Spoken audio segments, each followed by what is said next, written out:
வரைக்கும் எத்தனையோ case deal பண்ணிருக்கேன். But this is something peculiar.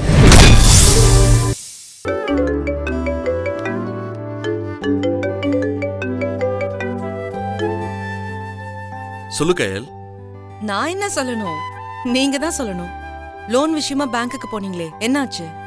எல்லாம் ஓகே தான். ஓகேவா? சூப்பர். அப்ப லோன் கிடைச்சிரும்ல? கிடைச்சிரும் தான் சொன்னாரு. நாளைக்கு மறுநாள் வந்து ப்ராசஸ் பண்ணிக்கலாம்னு மேனேஜர் சொல்லியிருக்காரு.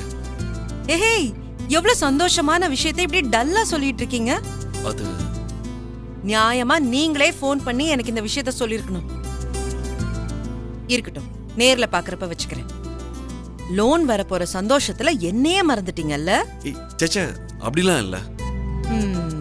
கன்ஃபார்ம்னு சொல்லியிருந்தா நான் உங்ககிட்ட சொல்லியிருப்பேன். இப்பதான் ஓகேன்னு சொன்னீங்க, அதுக்குள்ள கன்ஃபார்ம் பண்ணணுங்கிறீங்க இப்போ? லோன் ஓகே ஆயிடும், ஆனா சில ஃபார்மாலிட்டிஸ் எல்லாம் பண்ணணுமா? என்ன? இல்ல, இந்த பேங்கோட அக்கவுண்ட் ஹோல்டர் யாராவது ஷூரிட்டி கையெழுத்து போடணும்னு சொல்லியிருக்காரு. அது இருந்தா சீக்கிரமே லோன் கிடைச்சிரும்னு சொன்னாரு. அதான் ஷூரிட்டி சைனுக்கு என்ன பண்ணலான்னு யோசிச்சுட்டு இருக்கேன். அப்படியா? சரி, அதுக்கெல்லாம் நீங்க டென்ஷன் ஆகாதீங்க, நம்ம பாத்துக்கலாம். அதையே நினைச்சு ஃபீல் பண்ணிட்டு இருக்காதீங்க. நான் ஈவினிங் வந்துடுறேன். நேர்ல பேசி நம்ம என்ன பண்ணலான்னு யோசிக்கலாம். நீங்க வீட்ல போய் சாப்பிட்டு ரெஸ்ட் எடுங்க, சரியா? ஓகே, பாய்.